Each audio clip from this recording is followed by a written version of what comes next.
Students, हम start करते हैं थर्मल इंजीनियरिंग, ऊष्मा अभियांत्रिकी। देखिए, ऊष्मा अभियांत्रिकी वाले सब्जेक्ट के अंदर ये इसे थर्मोडायनामिक्स भी बोलते हैं। ऊष्मा अभियांत्रिकी या थर्मल इंजीनियरिंग में आपके ये चैप्टर्स हैं। कौन कौन से हैं? फंडामेंटल कॉन्सेप्ट पहला चैप्टर है, मूलभूत संकल्पना, ठीक है। दूसरा है आपका लॉ ऑफ परफेक्ट गैस या फिर आदर्श गैसों के नियम। तीसरा है हमारा थर्मोडायनामिक प्रोसेस ऑन गैसेस, ऊष्मागतिकीय प्रक्रम, ठीक है। और फोर्थ है हमारा लॉ ऑफ थर्मोडायनामिक्स, ऊष्मागतिकी के नियम, ठीक है। ऊष्मागतिकी के प्रक्रम और नियम ये दोनों अलग अलग बात हो गई। प्रक्रम में आते हैं क्योंकि कौन कौन सी प्रोसेस है, कौन कौन सा, जैसे constant pressure process, constant volume process, isothermal process, adiabatic process, ये रहता है थर्ड चैप्टर में। और फोर्थ में जो है ये नियम है। नियम कौन कौन से, जैसे कि बॉल्स लॉ, चाइल्ड्स लॉ और उसके अलावा गेस-लुसेक लॉ, तो ये आपके ऊष्मागतिकी के नियम में आते हैं। प्रॉपर्टीज ऑफ स्टीम, भाप के गुण, इसमें जो है स्टीम की प्रॉपर्टीज के बारे में बात की जाएगी। स्टीम के जो हमारा एंथैल्पी है उसके बारे में बात की जाएगी। और ये सब प्रॉपर्टी ऑफ स्टीम में स्टीम टेबल का जो जिक्र आता है वो इसी चैप्टर का है, ठीक है। उसके बाद अगला आता है स्टीम जनरेटर्स, इसे भाप जनित्र बोलते हैं, इसे बॉयलर भी बोलते हैं।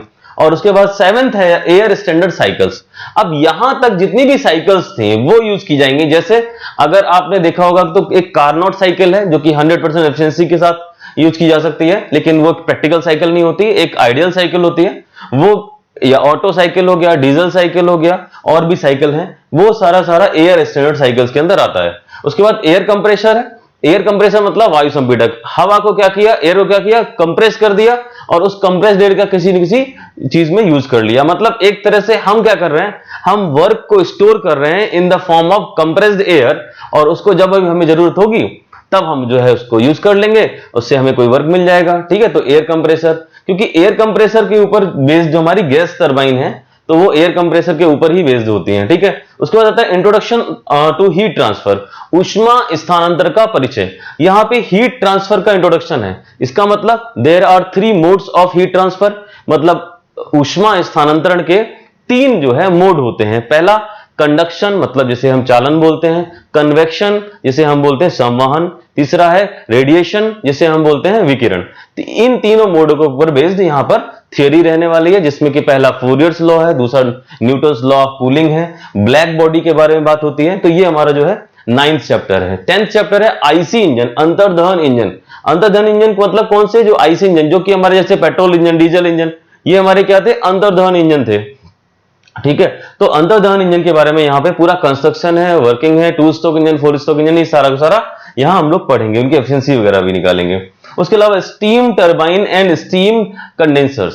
Steam turbine and steam condenser कौन से, मतलब ये हुआ हिंदी में बोले तो भाप टरबाइन और भाप संघनित्र। स्टीम टरबाइन का मतलब यहां पे स्टीम जनरेटर से आपने क्या किया था, स्टीम जनरेटर से आपने स्टीम बनाई थी हाई प्रेशर पे, उस स्टीम का यूज करके टरबाइन चलाएंगे तो स्टीम टरबाइन है, ठीक है। और जो स्टीम से, जो टरबाइन से बाहर निकलेगी उसको क्या करेंगे, फिर से हम जो है लिक्विफाई करेंगे, लिक्विड में लेके आएंगे, उसे स्टीम कंडेंसर के अंदर लेके आएंगे। तो स्टीम टरबाइन, स्टीम कंडेंसर इस चैप्टर में पढ़ेंगे। उसके बाद gas turbine and jet propulsion. Gas turbine का मतलब जो गैस से चलने वाली टरबाइन है, तो क्या करेंगे, कंप्रेस करके गैस को रखेंगे, उसके बाद उसको जो है यूज कर लेंगे इस गैस टरबाइन के अंदर। और फिर जेट प्रोपल्सन, तो यहीं से हमारे जो है जेट इंजन भी इसमें काम करते हैं। तो ये थे हमारे सारे चैप्टर्स। इन चैप्टर्स को 1 by 1 हम लोग देखेंगे, ठीक है स्टूडेंट्स। तो नेक्स्ट है हमारा पहला चैप्टर, स्टार्ट करेंगे फंडामेंटल कॉन्सेप्ट, जहां पर हम बात करेंगे सिस्टम और बाउंड्री और सराउंडिंग के बारे में, ठीक है।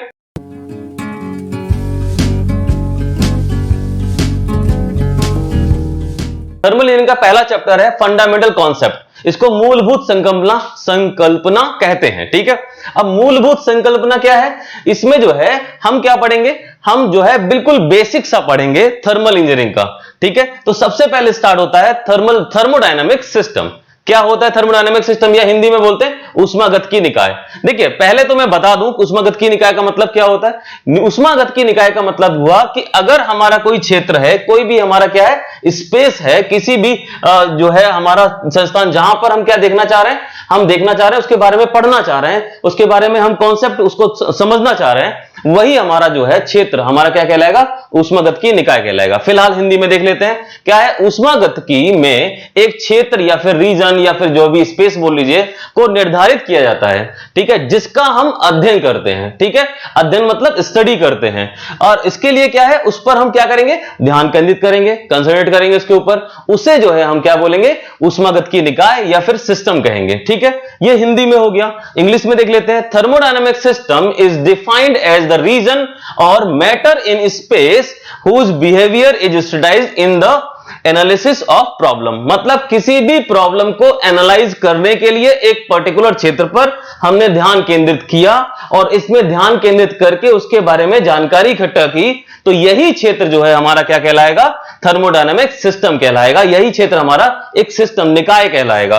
तो यहां से हमें इसकी जानकारी पता लग गई क्या होता है हमारा निकाय। चलिए एक बार देख लेते हैं। मान लीजिए ये हमारा कोई सिस्टम है, इस सिस्टम के बाहर का जितना भी क्षेत्र होगा उसी को जो बोलेंगे सराउंडिंग। सराउंडिंग को हिंदी में बोलते हैं परिस्थान, ठीक है। अच्छा, सिस्टम और सराउंडिंग को अलग करने वाला जो हमारा बाउंड्री या जो हमारी सीमा होगी उसी को हम बाउंड्री कहेंगे, ठीक है। तो बाउंड्री क्या हो गई, बाउंड्री जो है वो सिस्टम और सराउंडिंग को अलग अलग करती है। देखिए यहां हमने लिखा हुआ है, निकाय के बाहर के क्षेत्र को परिस्थान कहते हैं। मतलब क्या हुआ, everything external to system is called surrounding, ठीक है। तो सराउंडिंग क्या हो गई, जो सिस्टम के बाहर का एरिया है उसी को सराउंडिंग बोलेंगे। दूसरा, निकाय तथा परिस्थान को सीमा के द्वारा अलग किया जाता है, ठीक है। इसका मतलब क्या है, boundary separates the system and surrounding. मतलब जो बाउंड्री होती है वो सिस्टम और सराउंडिंग को अलग करती है, सेपरेट करती है। चलिए, तो ये चीजें जो है हमने देख ली। एक चीज और, सिस्टम में क्या प्रवेश करेगा क्या बाहर निकलेगा। देखिए, एनर्जी का प्रवेश होगा और ऊर्जा का या एनर्जी का निकास होगा। मतलब क्या हुआ, एनर्जी इन और एनर्जी आउट किसी भी सिस्टम के। मान लीजिए कोई सिस्टम है, इसमें एनर्जी इन करेगी, एनर्जी आउट करेगी, तो मतलब ऊर्जा का प्रवेश हो रहा है, ऊर्जा का निकास हो रहा है। ऐसे ही द्रव्यमान, यहां पे मास इन करेगा और मास आउट करेगा, द्रव्यमान का प्रवेश होगा, द्रव्यमान का निकास होगा। इसका मतलब है हम कुछ और भी समझना चाह रहे हैं। मतलब यह हुआ कि सिस्टम वो है जिसमें कि ऊर्जा का जो है स्थानांतरण हो रहा है और द्रव्यमान का स्थानांतरण हो रहा है, ठीक है। तो मतलब यह हुआ एनर्जी का जो है ट्रांसफर हो रहा है और यहां पे मास का भी ट्रांसफर हो रहा है। तो यही हमारा क्या होगा, सिस्टम कहलाएगा, जिसके अंदर इस तरह से। अच्छा, सिस्टम में एनर्जी का इंटरेक्शन हो रहा है, मतलब यहां पर मास का इंटरेक्शन हो रहा है, तो यहां पर वर्क का भी इंटरेक्शन होगा। इसका मतलब यह हुआ कि हमारे पास एक चीज और हो गई कि अब हम बोल देते हैं कि एनर्जी इन ट्रांजिट, ठीक है। क्या बोलते हैं, एनर्जी इन ट्रांजिट। अब एनर्जी इन ट्रांजिट का मतलब क्या हुआ, एनर्जी इन ट्रांजिट का मतलब यह हुआ जब कोई जो हमारा एनर्जी है वो सिस्टम की बाउंड्री को क्रॉस करती है, उसी को बोलते हैं एनर्जी इन ट्रांजिट, ठीक है। ये चीज हमारी समझ में आ गई। एक चीज और बता दें, बाउंड्री जो है हमारी तीन तरह की हो सकती हैं। एक हमारी फिक्स्ड बाउंड्री, दूसरी हमारी मूविंग बाउंड्री, तीसरी हमारी चेंजेबल बाउंड्री। तो बाउंड्री हमारी तीन तरह की हो गई, फिक्स्ड बाउंड्री, मूविंग बाउंड्री और चेंजेबल बाउंड्री, ठीक है।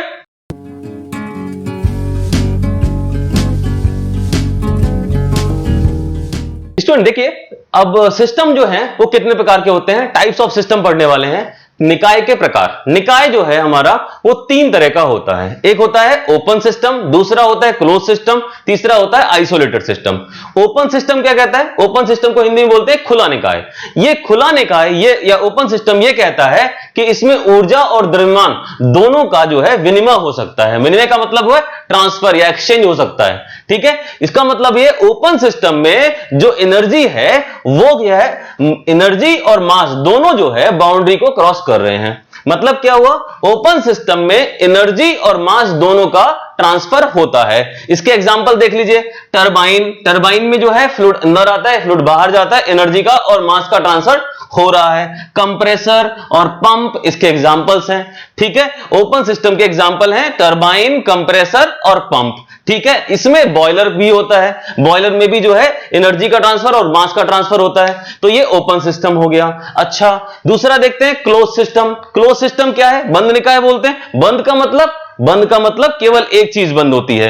यहां पर लिखेंगे इसमें ऊर्जा का विनिमय संभव है। इसका मतलब एनर्जी का जो है ट्रांसफर हो जाएगा, लेकिन द्रव्यमान का नहीं। इसका मतलब यह हुआ कि ओपन सिस्टम में जहां पर दोनों चीजें ओपन थी, यहां बंद जो निकाय है इसमें जो है ऊर्जा का तो विनिमय हो जाएगा, ट्रांसफर हो जाएगा, लेकिन जो है द्रव्यमान का ट्रांसफर नहीं होगा। इंग्लिश में देखें, एनर्जी ट्रांसफर द बाउंड्री, मतलब एनर्जी बाउंड्री को क्रॉस करेगी बट कैन नॉट ट्रांसफर, जो मास कैन नॉट बी ट्रांसफर, मतलब मास ट्रांसफर नहीं होगा। इसका मतलब क्लोज सिस्टम में द्रव्यमान जो है वो हमारा जो है ट्रांसफर नहीं होता है। इसका एग्जांपल है पिस्टन सिलेंडर अरेंजमेंट। एक पिस्टन है, वो सिलेंडर है, उस सिलेंडर के अंदर जो है कोई द्रव्यमान भर दीजिए और ऊपर से जो है पिस्टन रख दीजिए, वहां पर जो है एनर्जी का तो ट्रांसफर हो जाएगा। अगर आप उस पिस्टन को गर्म करेंगे तो एनर्जी का ट्रांसफर होगा, लेकिन मास का ट्रांसफर नहीं होगा। तो यही जो है हमारा क्लोज सिस्टम में होता है। तीसरा है हमारा आइसोलेटेड सिस्टम, विगलित निकाय। आइसोलेटेड सिस्टम क्या कहता है,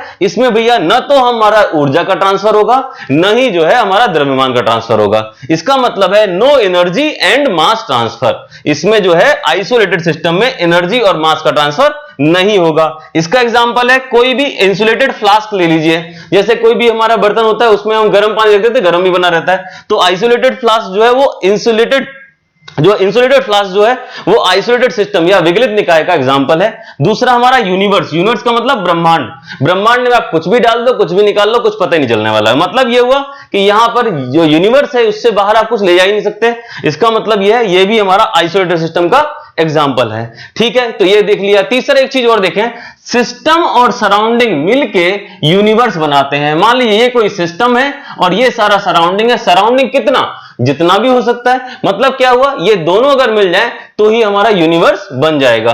ठीक है, तो यहां पर हम जो है जब हम लिखेंगे इस क्वेश्चन को तो उसमें ओपन सिस्टम में कुछ ऐसा बनाएंगे कि मास इन हो रहा है, मास और जो है मास आउट हो रहा है, एनर्जी इन हो रही है, एनर्जी आउट हो रही है, तो सिस्टम के जो एग्जांपल हो जाएगा वो हमारा ओपन सिस्टम का हो जाएगा। ऐसे ही क्लोज सिस्टम होगा तो क्लोज सिस्टम के लिए अगर आप बनाएंगे तो वहां पर एनर्जी इन हो रही है, एनर्जी आउट हो रही है, मास इन नहीं हो रहा और मास आउट नहीं हो रहा, तो ये जो सिस्टम होगा वो हमारा क्या हो जाएगा, क्लोज सिस्टम। आइसोलेटेड सिस्टम में ऐसा कुछ भी संभव नहीं है। यहां पर जो है न तो मास का ट्रांसफर न एनर्जी का ट्रांसफर होता है। ठीक है, तो ये जो है हमारे पास क्या हो गया। अब इस तरह के लिए क्वेश्चन आता है एग्जाम में आपका, वो आता है कि व्हाट इज द सिस्टम और define the type of system. मतलब टाइप ऑफ सिस्टम के बारे में बताइए और जो है सिस्टम क्या होता है उसको भी बताइए। ठीक है, तो इस तरह का क्वेश्चन 5 मार्क्स का आपको मिल जाएगा। ठीक है स्टूडेंट्स,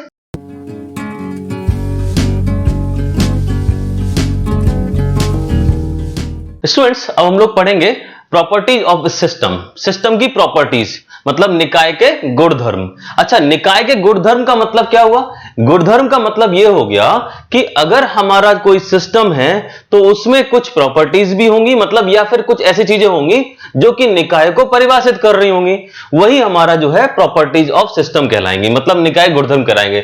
थोड़ा देख लेते हैं डेफिनेशन क्या होगी। एनी मेजरेबल कैरेक्टरिस्टिक, मतलब ऐसी कोई मेजरेबल जिसको हम मेजर कर सकते हैं, माप सकते हैं, ऐसी कैरेक्टरिस्टिक सिस्टम की, उसी को हम क्या कहते हैं, सिस्टम की प्रॉपर्टी कहते हैं। Any measurable characteristics of a system is called property of that system. उस सिस्टम की प्रॉपर्टी कहलाती है जिसे कि हम माप सकते हैं। जिन विशेषताओं के आधार पर किसी निकाय की व्याख्या की जा सकती है उसे निकाय का गुणधर्म कहते हैं। सीधी सी बात समझ में आई। इसका मतलब क्या हुआ कि जैसे हमारे मास, वॉल्यूम, प्रेशर, एरिया, द्रव्यमान है, आयतन है, दाब है और क्षेत्रफल है, इनको क्या कर सकते हैं, किसी भी सिस्टम के जो है उसको डिफाइन कर सकते हैं। सिस्टम को इनके आधार पर उसको क्या कर सकते हैं, डिफाइन कर सकते हैं। तो वही हमारा क्या कहलाएगा, प्रॉपर्टी ऑफ सिस्टम। तो ये मास हमारी या फिर द्रव्यमान, वॉल्यूम, प्रेशर और एरिया, ये क्या है, सिस्टम की प्रॉपर्टी है। ठीक है, ये बात समझ में आ गई। अच्छा, निकाय के गुणधर्म जो है वो हमारे जो है प्रॉपर्टीज जो है वो हमारी दो प्रकार की होती हैं। एक होती है इंटेंसिव प्रॉपर्टी, दूसरी होती है एक्सटेंसिव प्रॉपर्टी। इंटेंसिव को बोलते हैं अविस्तारात्मक गुणधर्म, मतलब जिनका विस्तार न किया सके उन्हीं को जो बोलते हैं इंटेंसिव प्रॉपर्टी। और विस्तारात्मक गुणधर्म का मतलब जिनको विस्तार किया सकता है उनको जो बोलते हैं एक्सटेंसिव प्रॉपर्टी। ठीक है, अच्छा एक चीज और बताएं, प्रॉपर्टी जो है हमारा वो हमारा क्या है, पॉइंट फंक्शन है। ये पॉइंट टू पॉइंट वेरी करता है। हम आगे इसके बारे में बात करेंगे। ठीक है स्टूडेंट्स,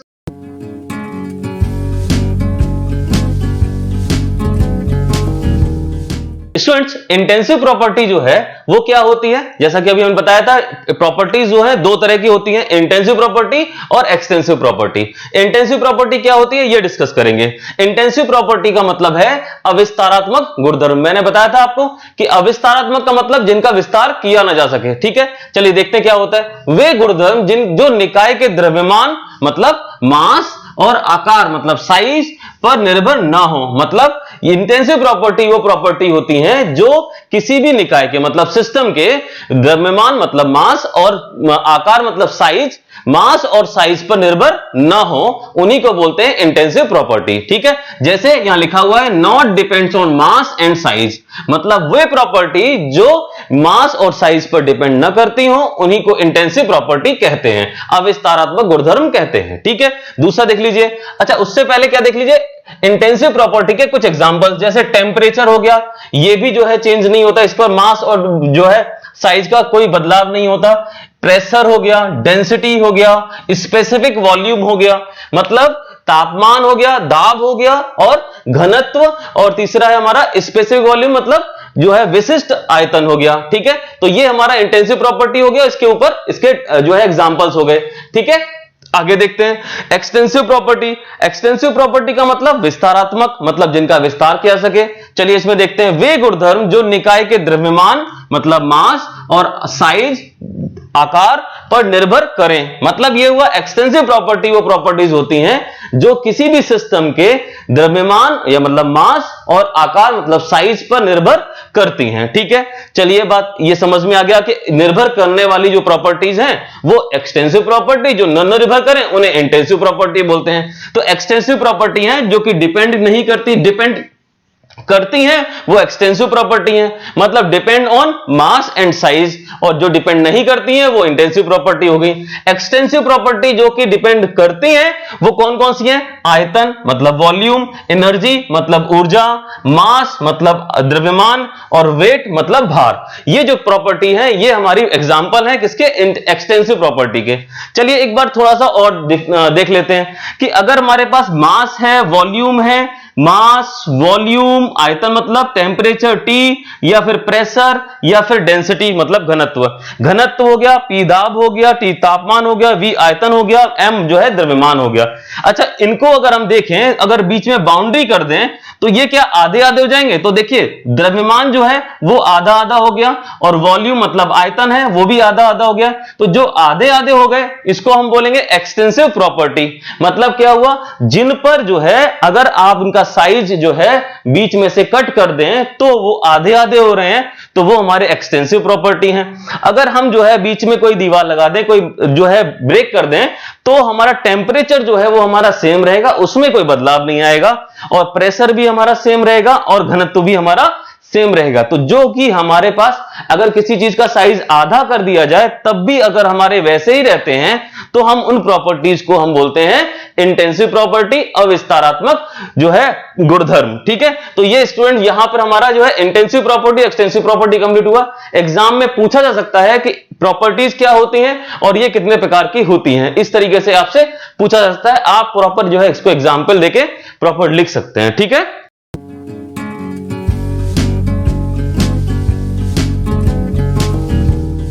स्टूडेंट्स अब हम लोग पढ़ेंगे कुछ हमारे गैस के नियम होते हैं, आइडियल गैस के ऊपर संबंधित कुछ नियम है हमारे। ठीक है, जैसे पहला नियम हमारा क्या है, बॉयल्स का नियम। ठीक है, अब बॉयल का नियम क्या कहता है, बॉयल का नियम कहता है कि स्थिर ताप पर, मतलब यहां पे बॉयल्स का नियम जो है वो कांस्टेंट टेम्परेचर की बात करता है। ठीक है, इस पर क्या आता है, किसी आदर्श गैस के निश्चित द्रव्यमान का आयतन, मतलब यह हो गया कि टेम्परेचर, आयतन उसके निरपेक्ष दाब के विलोमानुपाती होता है। जैसा कि हमें पता है, क्या पता है कि भैया P1 V1 upon T1 equals to P2 V2 upon T2। ये होता है, क्या होता है, ये आदर्श गैस समीकरण हो गया। P1 V1 upon P2 V2, जो P1 V1 upon T1 equals to P2 V2 upon T2, ये होता है। इसी में अगर हमने क्या कर दिया, सबसे पहले टेम्परेचर को क्या कर दिया, कांस्टेंट कर दिया। अगर हमारा टेम्परेचर कांस्टेंट हो गया तो समीकरण क्या बन जाएगा, P1 V1 equals to P2 V2।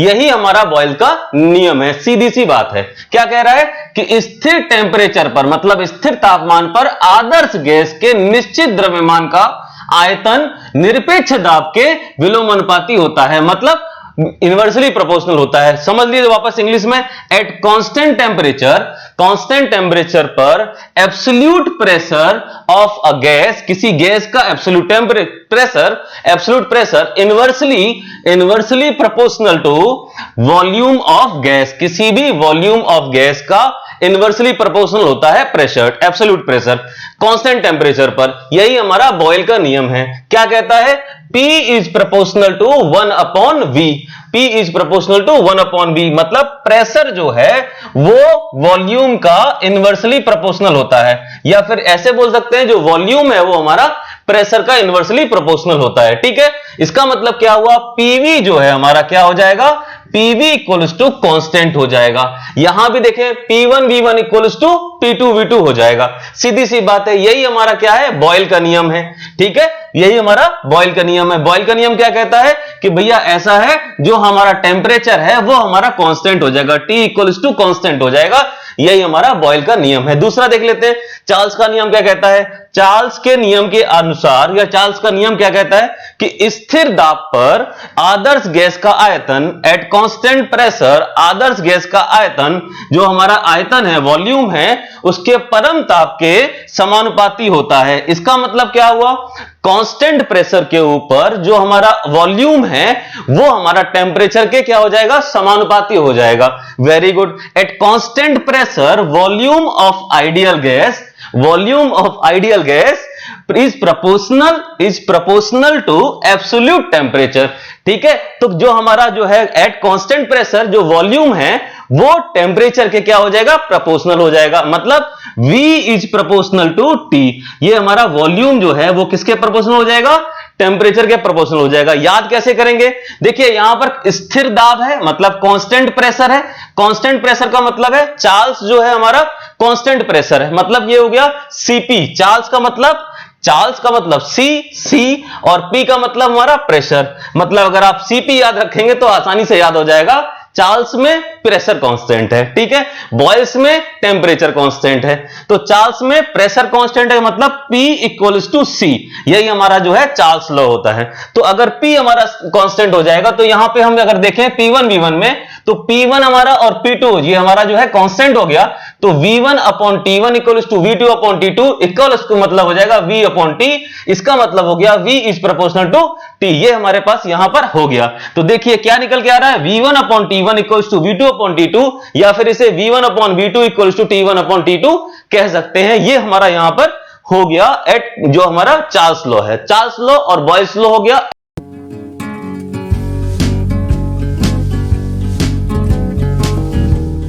Students अब हम लोग देखने वाले हैं गे-लुसाक लॉ। ठीक है, गे-लुसाक लॉ, हिंदी में गे-लुसाक लॉ और या फिर गे-लुसाक लॉ, जैसे भी आप पढ़ें, इसके बारे में पढ़ने वाले हैं। पहले दो हमने पढ़ लिए, चार्ल्स लॉ पढ़ लिया और बॉयल का नियम पढ़ लिया, बॉयल्स लॉ पढ़ लिया। गे-लुसाक लॉ उससे जस्ट तीसरा वाला क्वेश्चन। इसमें देखते हैं क्या है, इसमें जो है ये बताया गया है कि स्थिर आयतन, ध्यान देना, सबसे पहले क्या किया उन्होंने, जो वहां पर स्थिर तापमान किया था। दूसरे में हमारा जो है हमारा CP बना था, मतलब चार्ल्स के लिए हमने प्रेशर को कांस्टेंट किया था, और यहां पर गे-लुसाक के लिए स्थिर आयतन हो गया, मतलब कांस्टेंट वॉल्यूम की बात होगी। तो यहां लिखा है स्थिर आयतन पर आदर्श गैस की दी हुई मात्रा का दाब उसके परम तापमान के समानुपाती होता है। इसका मतलब यह हुआ एट कांस्टेंट वॉल्यूम, जो भी हमारा जो है at constant volume the pressure is directly proportional to absolute temperature. ठीक है, तो ये हमारा हो गया गे-लुसाक लॉ। क्या कहता है? ये कहता है भैया कि वॉल्यूम जो है हमारा कांस्टेंट होगा।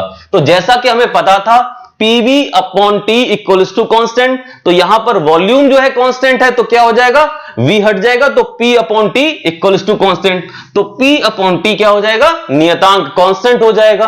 ठीक है, इसका मतलब क्या हुआ? P1 upon T1 equals to P2 upon T2, और या फिर इसे ऐसे लिख सकते हैं P1 upon P2 equals to T1 upon T2। ये हमारा पूरा क्या हो गया? गे-लुसाक लॉ हो गया। सीधा सीधा बात करता है कि भैया वॉल्यूम इज कांस्टेंट, ये हमारी बात कर दिया। ठीक है, इतना पढ़ के हमारे तीनों जो लॉ हैं वो कंप्लीट हो जाएंगे, हो सकता है एग्जाम में आ जाएं। ठीक है, चलिए आगे देख लेते हैं। एक चीज और क्या है? Specific heat of gas. Next topic है हमारा स्पेसिफिक हीट किसकी? गैस की।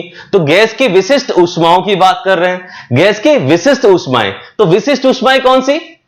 दो तरह की विशिष्ट ऊष्माएं होती हैं, सीपी और सीवी। हमने आपको पहले कभी बताया होगा या फिर आपने पढ़ा होगा क्या होता है सीपी और सीवी, लेकिन फिलहाल बात कर लेते हैं कि इसका डेफिनेशन क्या होगा, विशिष्ट ऊष्मा क्या होती है। ठीक है, विशिष्ट ऊष्मा मतलब स्पेसिफिक हीट क्या होती है। तो स्पेसिफिक हीट के बारे में यहां देखते हैं, किसी गैस की इकाई द्रव्यमान का तापमान, कोई गैस है उसके इकाई द्रव्यमान मतलब यूनिट जो है मास, उसका टेम्परेचर 1 डिग्री बढ़ाने के लिए आवश्यक ऊष्मा की मात्रा को विशिष्ट ऊष्मा कहते हैं। मतलब क्या हुआ कि heat required to raise 1 degree Celsius in unit mass of gas is known as specific heat.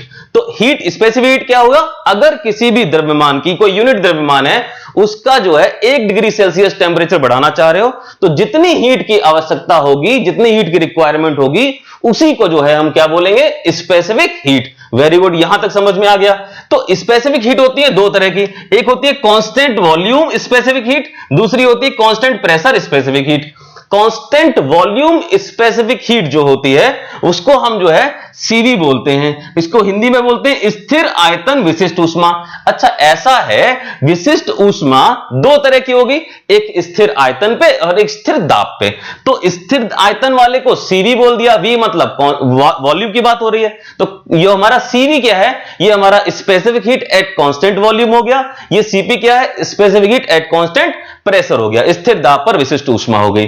ठीक है, ये वाली बात पता लग गई। इसका मतलब एक और फॉर्मूला होता है इसका, CP minus CV equals to R होता है। ये आर ये हमारा क्या है? यहां पर गैस नियतांक है। CP upon CV equals to होता है गामा।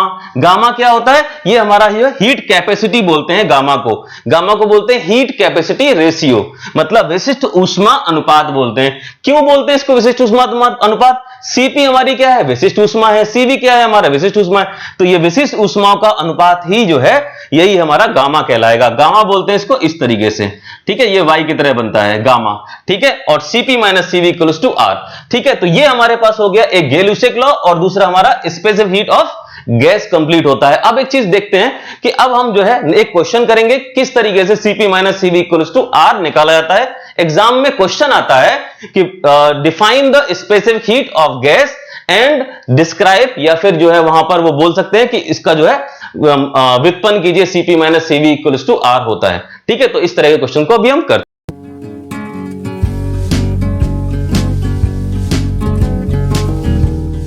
स्टूडेंट्स देखेंगे अब एक क्वेश्चन है जो एग्जाम में ज्यादातर पूछा गया है, तो हम यहां डिस्कस कर ले रहे हैं। क्या है? दिखाइए कि CP minus CV equals to R, मतलब किसी आदर्श गैस के लिए ये दिखाइए कि CP minus CV equals to R होता है।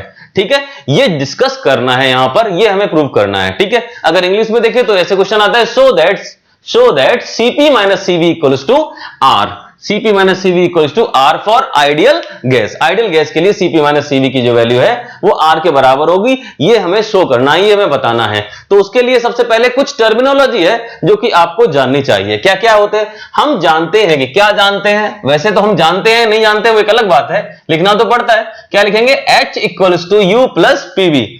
H equals to U plus PV. ये H क्या है, U क्या है, PV क्या है, ये डिस्कस करना पड़ेगा बहुत जल्दी से। तो देखो H होती है हमारी एंथैल्पी, ENTHALPY। ठीक है, एंथैल्पी। बस यहां पर आप जिस हिंदी में या इंग्लिश में एंथैल्पी को एंथैल्पी ही बोलते हैं, बस इसे H से प्रदर्शित करते हैं, इतना ही समझिए। उसके अलावा U क्या होता है? U होता है इंटरनल एनर्जी। ठीक है, internal INTERNAL, internal energy, ENERGY। ठीक है, इंटरनल एनर्जी। अब आंतरिक ऊर्जा बिल्कुल सही है, U हमारा इंटरनल एनर्जी, आंतरिक ऊर्जा है। PV क्या है? P तो हमारा प्रेशर है, V हमारा वॉल्यूम है, तो इसको हम बोलते हैं वर्क। ठीक है, PV जो है हमारा यहां पे वर्क होता है, तो ये PV हमारा वर्क हो गया। तो enthalpy equals to internal energy plus यहां पर फ्लो वर्क हो गया। तो एंथैल्पी का ये हमारा फॉर्मूला हमें आता है, तो हम इसको क्या लिख सकते हैं?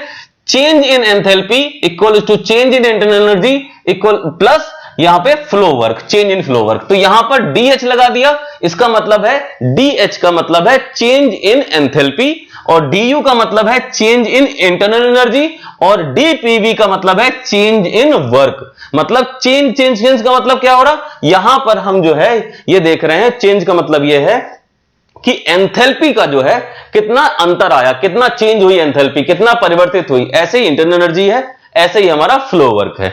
फिलहाल इसको जो है इक्वेशन नंबर 1 डाल दीजिए, क्या हो जाएगा, DH equals to DU plus DPV, ये हमारी इक्वेशन नंबर 1 हो गई। बिल्कुल ठीक है।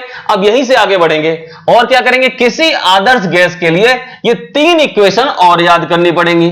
क्या है 3 इक्वेशन, ये हमारी 3 इक्वेशन आपको आगे भी काम आएंगी, कहीं और पढ़ेंगे तो क्या होगा, DH equals to mCp delta T। ध्यान देगा, Cp ये वही है विशिष्ट ऊष्मा, ठीक है, specific heat at constant pressure. तो m मास हो गया, Cp हमारा जो हमें पता है, डेल्टा T का मतलब चेंज इन टेम्परेचर। तो यहां पर DH मतलब चेंज इन एंथैल्पी जो है उसका फॉर्मूला ये होता है, change in internal energy mCv delta T, इसका फॉर्मूला ये होता है, और PV मतलब जो हमारा फ्लो वर्क था उसको जो है mRT बोल सकते हैं। ठीक है, ये 3 चीजें क्लियर हो गई। अगर यहां पे DPV करते तो mR डेल्टा T हो जाता, वो हम आगे इस्तेमाल करेंगे। तो इन तीनों इक्वेशन A, B और C, ये तीनों जो फॉर्मूले हैं, इन फॉर्मूलों का यूज करके इस इक्वेशन में रख देते हैं। तो देखो रख लिया, क्या हो गया हमारा, पहला DH की जगह पे mCp डेल्टा T, और DU की जगह पे mCv डेल्टा T, और PV की जगह पे mR डेल्टा T हो जाएगा। बिल्कुल हो गया।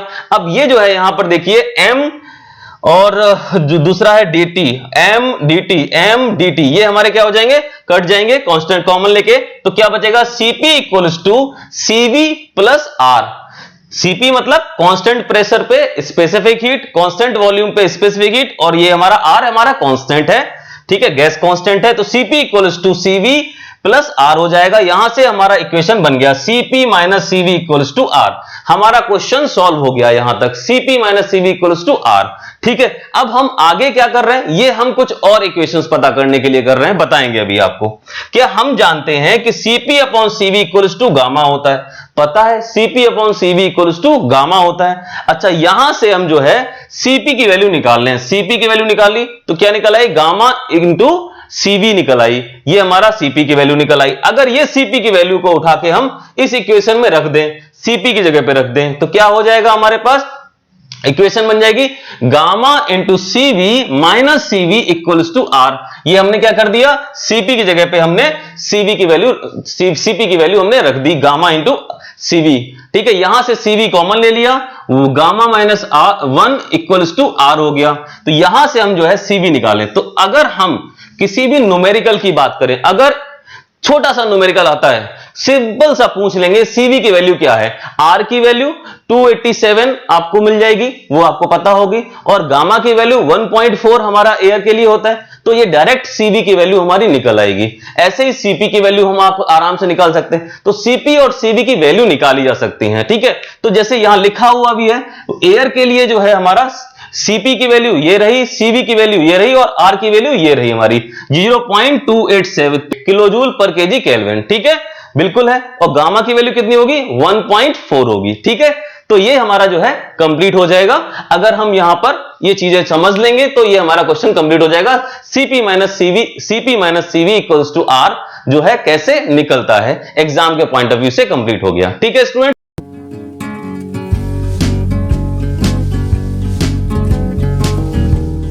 स्टूडेंट्स अब हम पढ़ेंगे थर्मोडायनामिक इक्विलिब्रियम, ऊष्मागत की साम्यावस्था। अच्छा, ऊष्मागत की साम्यावस्था क्या होता है, एक बार डेफिनेशन देखेंगे। A system is said to be in state of thermodynamic equilibrium, मतलब एक सिस्टम है, उसको अगर हम ये बोलेंगे कि यह जो है स्टेट, मतलब यहां पर किस स्टेट में है, थर्मोडायनामिक इक्विलिब्रियम स्टेट में है। हम कब बोल पाएंगे, यदि if there is no change in any there is no change in any macroscopic properties of system, मतलब जब हमारा जो है सिस्टम में कोई मैक्रोस्कोपिक चेंज नहीं आता है। मैक्रोस्कोपिक मतलब जिसको हम देख सकते हैं, वो प्रॉपर्टीज को हम देख सकते हैं प्रॉपर। ठीक है, ये इसके लिए कोई इंस्ट्रूमेंट की जरूरत नहीं पड़ती है। ठीक है, तो क्या कहते हैं, हम सिस्टम को थर्मोडायनामिक इक्विलिब्रियम स्टेट में हम तब कह सकते हैं जब उसमें कोई चेंज ना हो, किसमें, मैक्रोस्कोपिक प्रॉपर्टीज में कोई चेंज ना हो। ठीक है। और दूसरा when the system is in isolated from surrounding, जब सिस्टम जो है सराउंडिंग से आइसोलेटेड हो, ठीक है। तो यहां पे दो चीजें बहुत माननी पड़ेंगी। मतलब पहली चीज ये है कि सिस्टम कैसा हो, उसके अंदर कोई मैक्रोस्कोपिक प्रॉपर्टीज में चेंज ना आना हो, ठीक है। देखो प्रॉपर्टीज तो हमारी इंटेंसिव प्रॉपर्टी, एक्सटेंसिव प्रॉपर्टी थी, दो प्रॉपर्टी और होती हैं, मैक्रोस्कोपिक प्रॉपर्टी और माइक्रोस्कोपिक प्रॉपर्टी, ठीक है। वो ज्यादा कुछ अंश में नहीं था, बस मैक्रोस्कोपिक प्रॉपर्टी वो प्रॉपर्टी होती हैं जिनमें क्या हो जाए, जिसको हम आंखों से देख सकते हैं, कोई स्पेशल एपरेटस या कोई इंस्ट्रूमेंट नहीं चाहिए होता है उसको जो है मेजर करने के लिए, ठीक है। तो फिलहाल क्या है, a system is said to be in state of thermodynamic equilibrium if there is no change in any macroscopic properties of system when the system is isolated from surrounding, ठीक है। ये तो हो गया इंग्लिश वालों के लिए। इंग्लिश हिंदी में देखते हैं, जब निकाय को परिस्थान से विगलित किया जाता है, थोड़ा सा हिंदी में बहुत अच्छे वर्ड हैं, जब निकाय को परिस्थान मतलब सराउंडिंग से अलग किया जाता है, विगलित किया जाता है, आइसोलेट किया जाता है, और निकाय के किसी भी मैक्रोस्कोपिक गुण में कोई बदलाव नहीं होता है। मतलब क्या हुआ, जब जो है सिस्टम को या निकाय को परिस्थान से विगलित किया जाता हो और निकाय के अंदर कोई भी मैक्रोस्कोपिक गुणों में बदलाव नहीं हो रहा हो, तब निकाय को ऊष्मागतिकी साम्यावस्था में कहा जाएगा।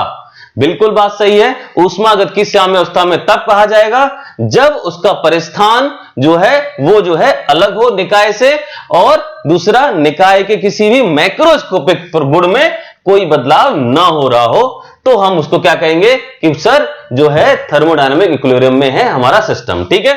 चलिए, ये दो प्रकार के होते हैं या तीन प्रकार के होते हैं, sorry, type of thermodynamic equilibrium जो है, थर्मोडायनामिक इक्विलिब्रियम या फिर बोले कि ऊष्मागतिकी जो है साम्यावस्था तीन तरह की होती है। पहली मैकेनिकल इक्विलिब्रियम, दूसरी केमिकल इक्विलिब्रियम, और तीसरा जो है हमारा थर्मल इक्विलिब्रियम।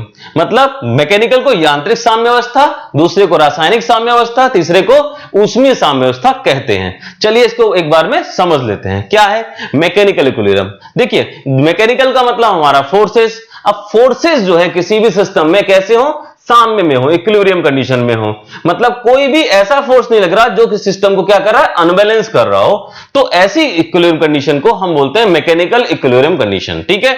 उसको मतलब यांत्रिक साम्यावस्था तब प्राप्त की जाती है जब उसमें लगने वाले जो बल हैं वो साम्य में हो, ठीक है।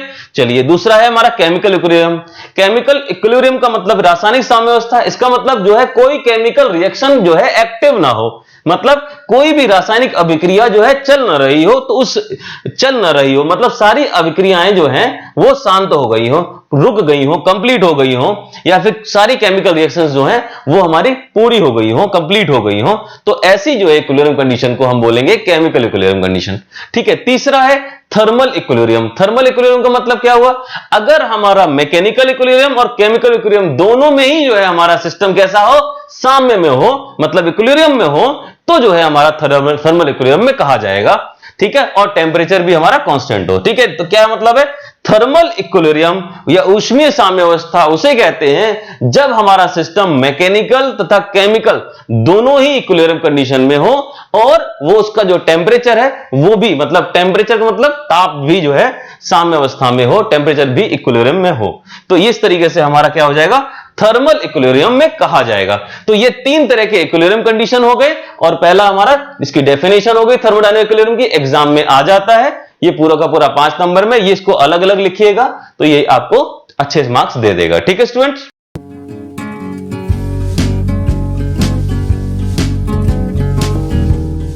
स्टूडेंट्स अब हम लोग पढ़ने वाले हैं लॉ ऑफ थर्मोडायनामिक्स, ऊष्मागतिकी के नियम, ठीक है। ऊष्मागतिकी के नियम पढ़ने वाले हैं। ऊष्मागतिकी के नियम कौन कौन से होते हैं, ये हमारे कुछ 4 प्रकार के नियम होते हैं, 4 नियम होते हैं। पहला है हमारा जीरोथ लॉ ऑफ थर्मोडायनामिक्स, मतलब ऊष्मागतिकी का शून्यवां नियम, ठीक है। और दूसरा हमारा है यहाँ पे फर्स्ट लॉ ऑफ थर्मोडायनामिक्स। जैसा कि आप देख रहे हैं कि हमारा जो है ऊष्मागतिकी का जो प्रथम नियम है उससे पहले एक शून्य नियम आया, ये हमारा शून्य का नियम जो है पहले किया जाएगा, उसके बाद हमारा फर्स्ट लॉ ऑफ थर्मोडायनामिक्स, उसके बाद हमारा सेकंड लॉ ऑफ थर्मोडायनामिक्स है, और थर्ड लॉ थर्मोडायनामिक्स है, ठीक है। तो शून्य का नियम मतलब थर्मोडायनामिक्स शून्यता का नियम, दूसरा थर्मोडायनामिक्स का मतलब ऊष्मागतिकी का प्रथम नियम, ऊष्मागतिकी का द्वितीय नियम, ऊष्मागतिकी का तृतीय नियम। कुछ इस तरह से हम जो है नियम को पढ़ेंगे। पहला सबसे पहले पढ़ते हैं जीरोथ लॉ ऑफ थर्मोडायनामिक्स, मतलब ऊष्मागतिकी का शून्यता का नियम। ठीक है, तो इसमें क्या कहता है, इसमें देखते हैं पहले। If A system is a in thermal equilibrium with system B, अगर हमारा कोई सिस्टम है वो ए, ठीक है, कोई सिस्टम ए है वो थर्मल इक्विलिब्रियम में है with system B, B system के साथ जो है थर्मल इक्विलिब्रियम में है। इक्विलिब्रियम हमने पढ़ लिया है, तो यहां से समझ लीजिए, अगर कोई सिस्टम ए है वो सिस्टम बी के साथ थर्मल इक्विलिब्रियम में है, और सिस्टम बी जो है वो थर्मल इक्विलिब्रियम है किसके साथ, विद सिस्टम सी के साथ। तो अगर हमारे पास कोई तीन सिस्टम है, सिस्टम ए, सिस्टम बी और सिस्टम सी, और वो सिस्टम में ए सिस्टम जो है वो बी के साथ थर्मल इक्विलिब्रियम में, और जो बी सिस्टम है वो सिस्टम सी के साथ थर्मल इक्विलिब्रियम में है, तो ऐसी कंडीशन में जो तीनों हैं ए, बी और सी वो थर्मल इक्विलिब्रियम में होंगे। ठीक है, ये हमारा इंग्लिश में हो गया। हिंदी में देखें, ये तीन निकाय जो हैं ए, बी और सी, अगर जो है निकाय ए निकाय बी के साथ क्या है, ऊष्मीय साम्य में है, ऊष्मीय साम्य में है, तब निकाय बी और निकाय सी के साथ ऊष्मीय साम्य में है। मतलब क्या हुआ, निकाय बी जो है वो निकाय सी के साथ ऊष्मीय साम्य में है, तो परस्पर तीनों निकाय आपस में क्या होंगे, ऊष्मीय साम्य में होंगे। तो सीधी सी बात एक समझ लीजिए, यहां बताता हूं, अगर हमारे पास कोई सिस्टम जो है SYSTEM, सिस्टम ए जो है वो हमारा सिस्टम बी के साथ क्या है, ऊष्मीय साम्य में है, तो और बी जो है वो हमारा सी के साथ ऊष्मीय साम्य में है, तो सी और ए ये भी आपस में ऊष्मीय साम्य में होंगे। ठीक है, मतलब ये हुआ कि जीरोथ लॉ कहता है कि अगर कोई तीन सिस्टम है उसमें ए और बी आपस में ऊष्मीय साम्य में है, और बी और सी जो है आपस में ऊष्मीय साम्य में है, तो सी और ए भी जो है ऊष्मीय साम्य में होंगे। ये हिंदी में बता दिया मैंने आपको। ऐसे इंग्लिश में ये कह रहा है अगर सिस्टम ए है वो बी के साथ थर्मल इक्विलिब्रियम में है, और सिस्टम बी और सी आपस में थर्मल इक्विलिब्रियम में है, तो सिस्टम ए और सिस्टम सी जो है ये आपस में ऊष्मीय साम्य में, मतलब थर्मल इक्विलिब्रियम में होंगे। यही हमारा जो है ऊष्मागतिकी का शून्य का नियम है, शून्यता का नियम, मतलब जीरोथ लॉ ऑफ थर्मोडायनामिक्स है।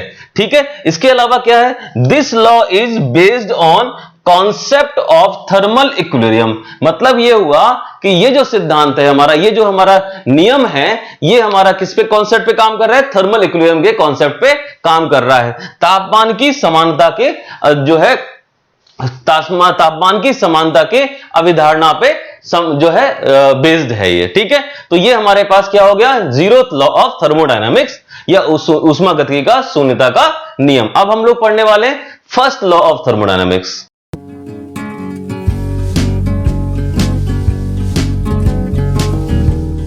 स्टूडेंट्स, अब हम पढ़ने वाले हैं फर्स्ट लॉ ऑफ थर्मोडायनामिक्स। ठीक है, ऊष्मागतिकी का प्रथम नियम। ठीक है, ऊष्मागतिकी का प्रथम नियम क्या कहता है, ऊष्मागतिकी का प्रथम नियम वही कहता है जो कि हमारा आत्मा के संबंध में जो है वक्तव्य है। क्या है हमारा ऊष्मागतिकी का प्रथम नियम, ये कहता है कि ऊर्जा जो है वो पूरी तरीके से क्या हो, संरक्षित रहती है किसी भी सिस्टम की। मतलब this law is based on the conservation of energy, energy conservation. ठीक है, this law is based on conservation of energy, मतलब क्या हुआ, फर्स्ट लॉ ऑफ थर्मोडायनामिक्स जो है वो कंजर्वेशन ऑफ एनर्जी के सिद्धांत पे काम करता है। मतलब क्या हुआ, एनर्जी जो है हमेशा कंजर्व रहेगी, मतलब एनर्जी कभी नष्ट नहीं हो सकती। वैसे ही हिंदी में बोलेंगे यह नियम ऊर्जा संरक्षण के नियम पर आधारित है।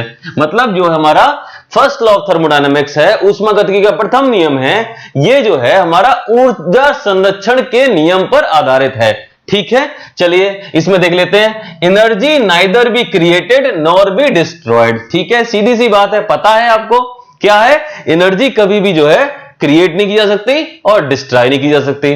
उसके बाद only transform one form to another form, मतलब केवल उसको जो है ट्रांसफॉर्म कर सकते हैं वन फॉर्म से दूसरी फॉर्म में। ठीक है, ये हो गया इंग्लिश में। हिंदी में देखते हैं, ऊर्जा न तो उत्पन्न की जा सकती है और न ही नष्ट की जा सकती है, यह एक रूप से दूसरे रूप में परिवर्तित होती है।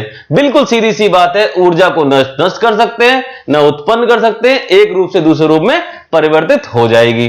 ठीक है, इसी को जो है हम कहते हैं ऊर्जा संरक्षण का नियम। इसका मतलब यह हुआ, first law of thermodynamics is also known as conservation of energy या फिर ऊर्जा संरक्षण का नियम भी बोलते हैं इसको। ठीक है, यहां तक तो ठीक था। इसके बाद दो स्टेटमेंट आते हैं, एक होता है साइक्लिक प्रोसेस के लिए और दूसरा होता है नॉन साइक्लिक प्रोसेस के लिए। मतलब साइक्लिक प्रोसेस के लिए अगर हम फर्स्ट लॉ ऑफ थर्मोडायनामिक्स देखेंगे तो वो हम बोलेंगे कि cyclic integral of D Q, मतलब हीट, चेंज इन हीट बोलेंगे, cyclic integral of change in heat equals to होगा cyclic integral of change in work. मतलब ये क्यू को हीट से डिनोट कर, देखो हीट जो है आपको, जैसे हमने यहां लिखा हीट को हम जो है क्यू से डिनोट करते हैं यहां पे जो है हमारा थर्मोडायनामिक्स में। तो cyclic integral of change in heat equals to cyclic integral of change in work. इसका मतलब क्या हुआ कि टोटल हीट जो है वो वर्क में ट्रांसफर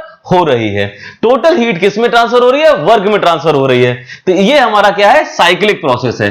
फर्स्ट लॉ जो है हमारा साइक्लिक प्रोसेस के लिए वो ये है। और नॉन साइक्लिक प्रोसेस के लिए जो हमारा फर्स्ट लॉ है वो आ जाएगा डी क्यू, मतलब change in heat equals to D U, मतलब change in internal energy, plus D W, change in work. मतलब क्या हुआ, जो हमारा हीट है वो कुछ तो इंटरनल एनर्जी में कन्वर्ट होगी और कुछ जो है हमारा उससे वर्क होगा। ये बात समझ में आई? इसका मतलब है कि आपका जो है फर्स्ट लॉ ऑफ थर्मोडायनामिक्स वो दो भागों का है। फर्स्ट जो है साइक्लिक प्रोसेस और दूसरा है non cyclic process. Non cyclic process का जो ये समीकरण है, ये इक्वेशन है, ये हम बार बार यूज करते हैं थर्मल इंजीनियरिंग के अंदर।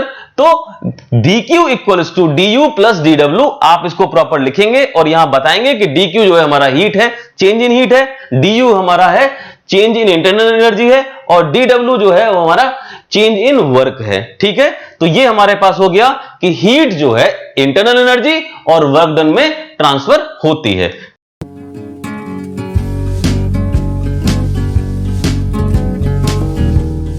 स्टूडेंट्स, अब हम लोग पढ़ेंगे सेकंड लॉ ऑफ थर्मोडायनामिक्स। ठीक है, सेकंड लॉ ऑफ थर्मोडायनामिक्स किस पर बेस्ड है? देखो यहां पर वो बात की गई है जो कि एक्चुअल में बात होती है कि हीट जो है हमारी पूरी तरीके से वर्क में ट्रांसफर नहीं होगी। ठीक है, देखें इस नियम के अनुसार किसी ऊष्मागतिकी चक्र को दी जाने वाली संपूर्ण ऊष्मा को पूर्णतः कार्य में परिवर्तित करना असंभव है। मतलब ये हो गया complete conversion of heat into work is impossible. मतलब क्या हुआ कि आप जो है पूरी तरीके से हीट को वर्क में ट्रांसफर नहीं कर सकते। ठीक है, तो there is loss of heat in form of friction. मतलब क्या हुआ, कुछ हीट जो है वो फ्रिक्शन के फॉर्म में जो है वो हमारा लॉस हो जाता है। तो हीट का लॉस हो जाएगा तो पूरी तरीके से वर्क में ट्रांसफर नहीं होगी। ये हमारा जो है हमारा सेकंड लॉ ऑफ थर्मोडायनामिक्स है। सेकंड लॉ ऑफ थर्मोडायनामिक्स में दो जो है हमारे स्टेटमेंट है, एक है हमारा केल्विन प्लैंक स्टेटमेंट और दूसरा है हमारा क्लॉसियस स्टेटमेंट। ठीक है, तो प्लैंक केल्विन स्टेटमेंट जो है उसमें जो है ये बोला गया है कि it is impossible to construct an engine, एक ऐसा इंजन बनाना इम्पॉसिबल है which will work in a complete cycle will produce no other effect except of convert whole heat into work under one heat reservoir। ज्यादा कुछ नहीं समझना, सीधा सा एक बात समझनी है कि ऐसा इंजन बनाना असंभव है जिसमें कि पूरी तरीके से हीट जो है वर्क में ट्रांसफर हो जाए। यही हमारा प्लैंक केल्विन मिलके सोचा, यही इनका स्टेटमेंट है। ठीक है, क्या स्टेटमेंट है कि it is impossible to construct an engine, ऐसा इंजन बनाना, कंस्ट्रक्ट करना क्या है, असंभव है, which will work in a complete cycle, जो कि काम करे एक कंप्लीट साइकिल में और प्रोड्यूस करे अदर कोई इफेक्ट के बिना और हीट जो है वो वर्क में ट्रांसफर हो जाए। तो ऐसा कोई जो है इंजन बनाना असंभव है। यही हमारा केल्विन और प्लैंक स्टेटमेंट है, प्लैंक केल्विन स्टेटमेंट। ठीक है, ये स्टेटमेंट हो गया। दूसरा हमारा क्लॉसियस स्टेटमेंट है। क्लॉसियस क्या कहते हैं? क्लॉसियस कहते हैं according to this law, Clausius के हिसाब से heat always flows from a body at higher temperature to lower temperature. मतलब ये कह रहे हैं क्लॉसियस कि भैया जो हीट है ना वो हायर टेम्परेचर से लोअर टेम्परेचर तक फ्लो करती है। ठीक है, अच्छी बात है, ये तो सबको पता है। लेकिन इन्होंने क्या नई बात बोली, इन्होंने ये और बोला है, साथ में जोड़ा है कि हीट जो है लोअर टेम्परेचर से हायर टेम्परेचर की तरफ फ्लो तब करेगी जब तक कि बाहर से कोई एक्सटर्नल जो है सपोर्ट ना मिला हो। ठीक है, कोई ऐसा कुछ ना लगाया गया हो। तो यही बोल रहे हैं, heat is always flows from body at higher temperature to a body at lower temperature. ठीक है, स्पॉन्टेनियसली जो है हाई टेम्परेचर से लोअर टेम्परेचर की तरफ हीट जो है फ्लो करती है। तो पहला स्टेटमेंट हो गया, दूसरा स्टेटमेंट हो गया। हिंदी में आप थोड़ा सा अपने हिसाब से लिख लेना जो हमने बताया, बाकी इंग्लिश में मैंने आपको बता दिया। तीसरा एक नियम होता है जो है थर्ड लॉ ऑफ थर्मोडायनामिक्स। ठीक है, वो मैं अभी बता देता हूं।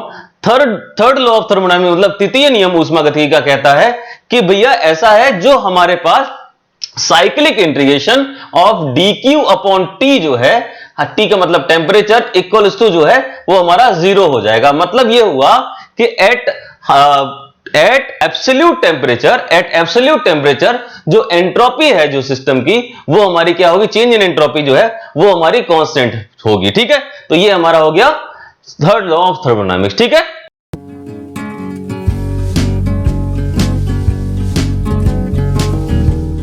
स्टूडेंट्स अब हम स्टार्ट करने वाले हीट इंजन, रेफ्रिजरेटर एंड जो है हीट पंप। इन तीनों चीजों को एक साथ पढ़ने वाले हैं, हीट इंजन और उसके बाद रेफ्रिजरेटर एंड हीट पंप के बारे में पढ़ने वाले हैं। हीट इंजन क्या होता है, रेफ्रिजरेटर क्या होता है, हीट पंप क्या होता है, इसके बारे में पूरे 3 डायग्राम हमारे पास है, हीट इंजन, हीट पंप और जो है रेफ्रिजरेटर, तीनों चीजें एक साथ। ठीक है, तो सबसे पहले देखेंगे कि हीट इंजन क्या होता है। तो हीट इंजन लिखा है, all heat engine receives heat from high temperature source and convert into work but some heat is rejected into sink. तो सबसे पहले सोर्स और सिंक के बारे में जानकारी ले लेते हैं। सोर्स क्या होता है, जहां से हीट का जो है सप्लाई किया जाता है। मतलब एक सोर्स वो सोर्स होता है, एक सोर्स जो है उसमें क्या होता है, हीट जो है जहां से सप्लाई हो रही होती है उसी को जो है हम बोलते हैं सोर्स।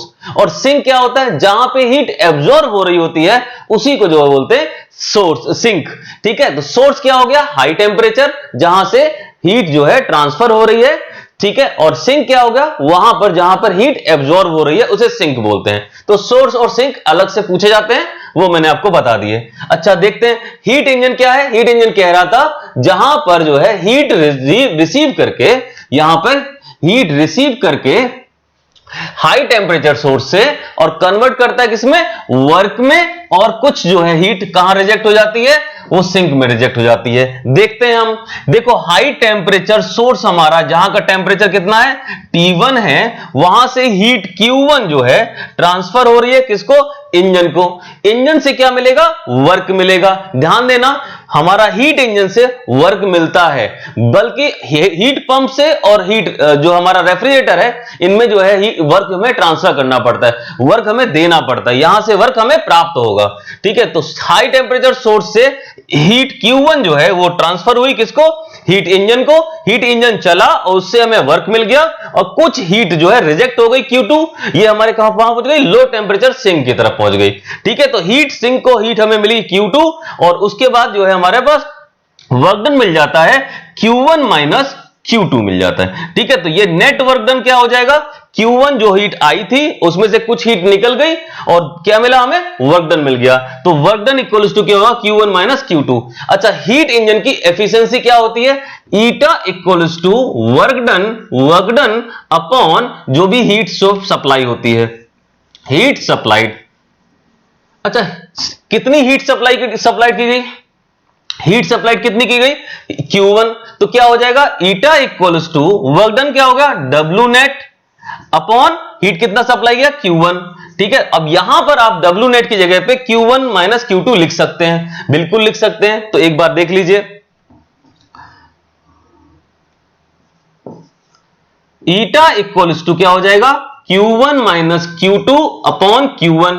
तो हमारा इक्वेशन क्या बन जाएगा, eta equals to 1 minus Q2 upon Q1। यही हमारा हीट इंजन की एफिशिएंसी है, 1 माइनस Q2 अपॉन Q1, ये हमें मिल गया। ठीक है स्टूडेंट्स, तो ये हमारा हीट इंजन यहां पे कंप्लीट हो जाएगा। लेकिन हीट पंप के लिए देखेंगे, हीट पंप की होती है सीओपी, क्या होती है?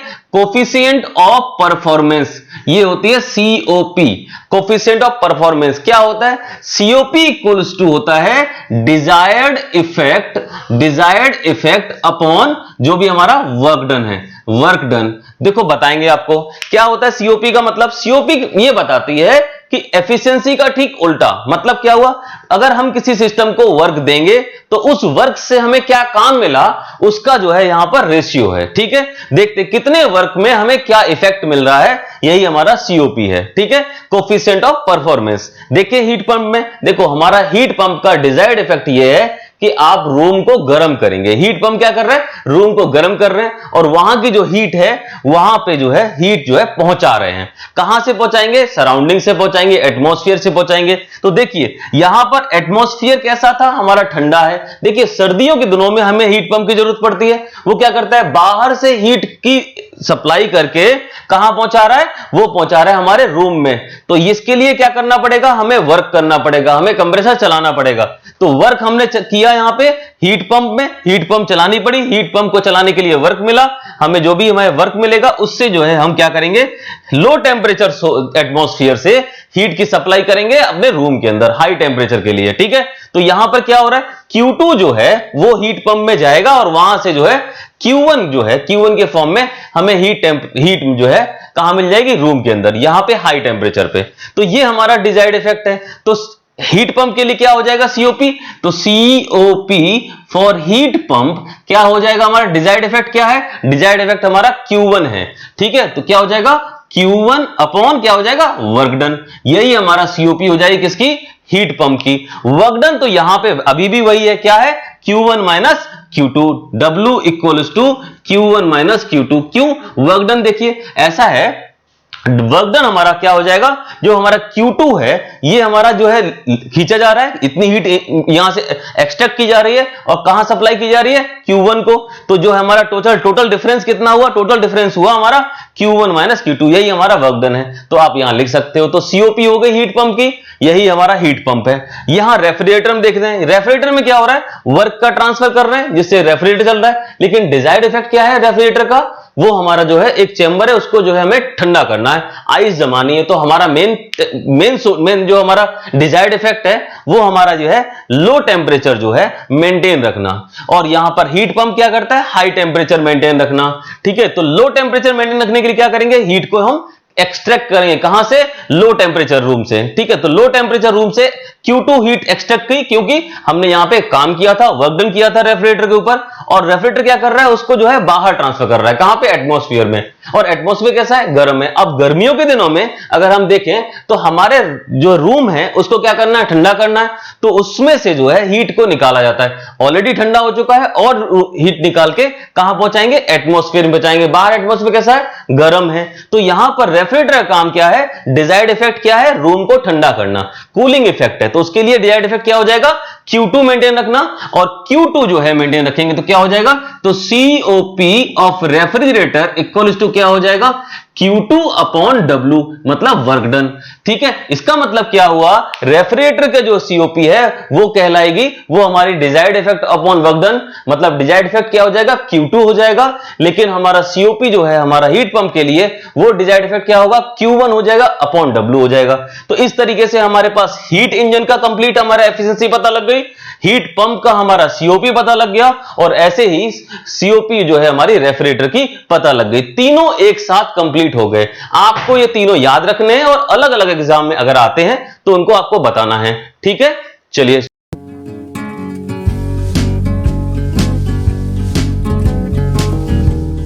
स्टूडेंट्स, हम लोग अब पढ़ने वाले हैं कार्नोट साइकिल।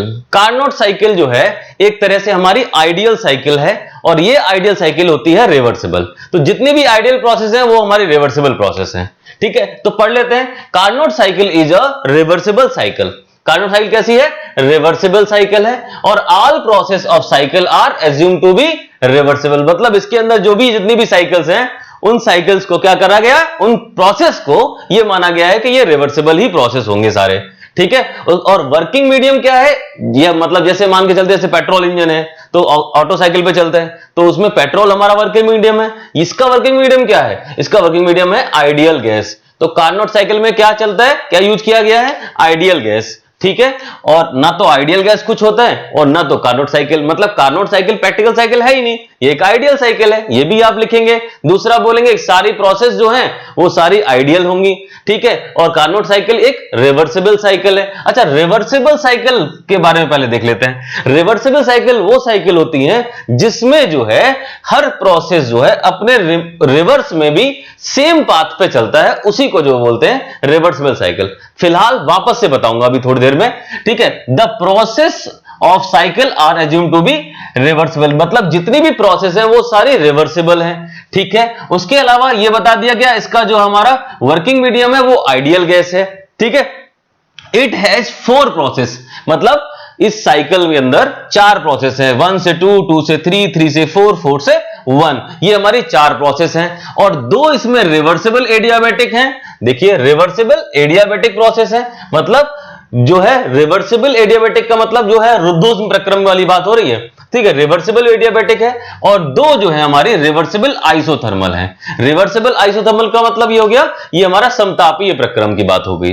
तो हमारे पास यहां पे 2 प्रोसेस जो है हमारी एडियाबैटिक है और 2 हमारी आइसोथर्मल है, ठीक है। अच्छा, सारी प्रोसेस जितनी भी है वो हमारी क्या है, रिवर्सिबल ही है। चलिए देख लेते हैं। अब देखो ये पीवी डायग्राम है, ये हमारा कौन सा डायग्राम है, पीवी डायग्राम है। पीवी डायग्राम में हम क्या करेंगे, देखिए बनाएंगे, यहां प्रोसेस 1 है, 1 से 2, प्रोसेस 1 से 2, ये क्या है हमारा रिवर्सिबल आइसोथर्मल प्रोसेस है, मतलब रिवर्सिबल आइसोथर्मल प्रोसेस है, ठीक है। अच्छा, रिवर्सिबल आइसोथर्मल का मतलब क्या होगा, ये रिवर्सिबल आइसोथर्मल का, देखो आइसोथर्मल का मतलब समतापी होता है, मतलब कांस्टेंट टेम्परेचर। तो 1 से 2 तक टेम्परेचर जो है कांस्टेंट है, ठीक है। तो रिवर्सिबल आइसोथर्मल हो गया। 2 to 3 क्या हो गया, रिवर्सिबल एडियाबैटिक हो गया। मतलब यहां पर रिवर्सिबल प्रोसेस है लेकिन एडियाबैटिक मतलब रुद्धोष्म प्रक्रम है, ठीक है। तो रिवर्सिबल एडियाबैटिक में होता है एंट्रोपी कांस्टेंट, क्योंकि रिवर्सिबल एडियाबैटिक के 3 नाम है, एक रिवर्सिबल एडियाबैटिक, दूसरा हमारा जो है कांस्टेंट एंट्रोपी प्रोसेस और तीसरा हमारा आइसेंट्रोपिक प्रोसेस। तीनों अलग अलग नाम है। क्या है, रिवर्सिबल एडियाबैटिक को क्या बोलते हैं, आइसेंट्रोपिक भी बोलते हैं, और दूसरा इसको कांस्टेंट एंट्रोपी प्रोसेस भी बोलते हैं। तो ये बात मान लीजिए, जहां पर रिवर्सिबल एडियाबैटिक होगा वहां पर एंट्रोपी क्या होगी, कांस्टेंट होगी। Very good. 3 से 4 तक फिर से जो है हमारा रिवर्सिबल आइसोथर्मल प्रोसेस आ जाएगा। जो 1 to 2 था वही 3 से 4 है, रिवर्सिबल आइसोथर्मल प्रोसेस, मतलब रिवर्सिबल में समतापीय प्रक्रम। उसके बाद 4 से 1 तक जो है रिवर्सिबल एडियाबैटिक फिर से आ गया। तो ये प्रोसेस और ये प्रोसेस रिवर्सिबल एडियाबैटिक हो गए, और ये प्रोसेस जो है रिवर्सिबल आइसोथर्मल प्रोसेस हो गए। तो 1 to 2 और 3 to 4 ये हमारे क्या हो गए, आइसोथर्मल की कंडीशन हो गई, और 2 to 3 एंड 4 to 1 ये हमारा है एडियाबैटिक हो गया, ठीक है। तो इसका मतलब है 2 प्रोसेस हमारी कैसी है, रिवर्सिबल एडियाबैटिक है, और 2 प्रोसेस क्या है, रिवर्सिबल आइसोथर्मल है। बिल्कुल क्लियर बात हो गई। अच्छा, दूसरी बात एक और देखते हैं। यहां पर 1 to 2 और 2 to 3 ये हमारा क्या हुआ, ये हमारा एक्सपेंशन प्रोसेस हो गया। 3 to 4 और 4 to 1 ये हमारा कंप्रेशन प्रोसेस हो गया, ठीक है। तो फिलहाल देख लेते हैं। 1 to 2 दिया हुआ है रिवर्सिबल आइसोथर्मल एक्सपेंशन, ठीक है। तो ये हमारे पास एक्सपेंशन हो गया 1 to 2, 2 to 3 हमारा, ये भी हमारा एक्सपेंशन है, एडियाबैटिक के हिसाब से होगा। अच्छा, टेम्परेचर जो है यहां पर हमारा पहले वाले में 1 to 2 कांस्टेंट है। चलो टेम्परेचर डायग्राम भी देख लेते हैं। देखो टेम्परेचर T5 टेम्परेचर और एंट्रोपी डायग्राम है ये हमारा, ठीक है। क्या है, टेम्परेचर और एंट्रोपी डायग्राम। एंट्रोपी को आप फाई से डिनोट कर सकते हैं या फिर स्मॉल एस से भी डिनोट कर सकते हैं, ठीक है। तो यहां पर 1 to 2 प्रोसेस में देखा टेम्परेचर हमारा क्या है, कांस्टेंट है। T1 टेम्परेचर, मतलब एक तरह से टेम्परेचर हमारे यहां पे क्या है, कांस्टेंट है। और दूसरा देखिए टेम्परेचर हमारा कहां कांस्टेंट होगा, 3 to 4 में, क्योंकि ये भी हमारा रिवर्सिबल आइसोथर्मल है। तो 3 to 4 भी हमारा टेम्परेचर कांस्टेंट है। लेकिन 2 to 3 हमारा जो है रिवर्सिबल एडियाबैटिक था, एंट्रोपी कांस्टेंट होगी। एंट्रोपी क्या होगी, कांस्टेंट होगी। तो हमारा 2 to 3 एंट्रोपी कांस्टेंट है। देखो हमारी एंट्रोपी कांस्टेंट है, इसको मैं बोल लेता हूं phi 1 है। ठीक है। और देखो दूसरी 4 to 1 में भी यह है हमारे एंट्रोपी हमारी कांस्टेंट है, तो यहां पर हमारा phi2 मान लेते थे इसको, ये phi2 हो गया। तो इस तरह से टेम्परेचर एंट्रोपी डायग्राम में भी आपको देखा एक रेक्टेंगल टाइप में मिलता है जिसमें दो प्रोसेस हमारे कांस्टेंट टेम्परेचर है और दो हमारी कांस्टेंट एंट्रोपी प्रोसेस है, ठीक है। और पीवी डायग्राम आपने देख लिया, ठीक है। अच्छा, ये दोनों चीजें दिख गई। अब हम देखते हैं कि अगर हमारा जो है यहां पर 3 to 4 में रिवर्सिबल आइसोथर्मल कंप्रेशन में हो जाएगा, कंप्रेशन मतलब यहां पर दाब प्रक्रम हो जाएगा, ठीक है। तो कंप्रेशन प्रोसेस हो जाएगी और यहां पर 4 to 1 में भी कंप्रेशन प्रोसेस होगी लेकिन रिवर्सिबल एडियाबैटिक होगी, ठीक है। तो ये चीजें जो है आपने देख ली, यही एग्जाम में आपको लिखना है। कार्नोट साइकिल के बारे में लिखना है, दूसरा हमारा पीवीटीएस डायग्राम बनाना है और हर प्रोसेस के बारे में लिखना है। इसके अलावा जो है कार्नोट साइकिल का जो है आपको एफिशिएंसी निकालने के लिए बोला जाएगा। अब कार्नोट साइकिल में एफिशिएंसी आप कैसे निकालेंगे? तो एफिशिएंसी निकालने के लिए हमें किसी भी इंजन की एफिशिएंसी निकालते हैं तो हमें पता है कि एफिशिएंसी जो है वो work done upon heat input होती है। तो वर्क डन क्या होता है? वहां पर हमारा हीट जो है हमारा उसका ट्रांसफर मतलब Q1 minus Q2 upon Q1, यही तो हमने देखा था पिछले टॉपिक में। तो हम देखते हैं यहां पर हमें जो है हीट निकालनी पड़ेगी। हीट की सप्लाई तो केवल जो है दो ही जगह हो सकती है, 1 to 2 में, क्योंकि यहां पर कांस्टेंट जो है टेम्परेचर है मतलब आइसोथर्मल है, तो आइसोथर्मल में हीट का ट्रांसफर हो सकता है। और यहां पर 3 to 4 यहां भी टेम्परेचर कांस्टेंट है, हीट का ट्रांसफर हो सकता है। क्योंकि एडियाबैटिक में हीट ट्रांसफर होता है जीरो। एडियाबैटिक प्रोसेस में हीट ट्रांसफर क्या होगा? जीरो होगा। dq equals to zero in adiabatic process. रुद्धोष्म प्रक्रम में जो हमारा हीट ट्रांसफर है मतलब ऊष्मा का जो संचरण है वो क्या हो जाएगा? स्थानांतरण जीरो होता है। हीट जो है हमारी ना आ सकती है ना हीट बाहर जा सकती है, ये हमारा एडियाबैटिक प्रोसेस होता है। तो 2 to 3 और 4 to 1 में तो हमारा हीट का कोई लेना देना नहीं है। जो प्रोसेस है वो हमारी क्या है? 1 to 2 और 3 to 4, इसी में हीट का चेंज होगा। तो मान लेते हैं 1 to 2 में जो हीट ट्रांसफर है वो हमारी क्या हो रही है? Q1 हो रही है और 2 to 3 में हो सॉरी 3 to 4 में हो रही है वो Q2 हो रही है। तो Q1 जो है हीट सप्लाइड है, Q1 जो है हीट सप्लाइड हो रही है 1 2 में, और Q2 जो है हीट रिजेक्ट हो रही है। Q2 क्या हो रही है? वो हीट रिजेक्ट हो रही है। तो Q1 हीट सप्लाइड क्या होता है? अब देखते हैं, अगर हम यहां पर इस डायग्राम में कहां पे T5 डायग्राम में मतलब टेम्परेचर और एंट्रोपी डायग्राम में अगर हम देखें यहां पर जो एरिया है इसको निकाल लें तो क्या हो जाएगा? ये T5 डायग्राम है ना, तो एरिया क्या हो जाएगा? रेक्टेंगल है तो एरिया क्या हो जाएगा? T into 5। T इंटू 5 इसका एरिया हो जाएगा। मतलब ये हुआ कि अगर हम 1 2 प्रोसेस ले रहे हैं तो टोटल एरिया हमारा क्या हो जाएगा?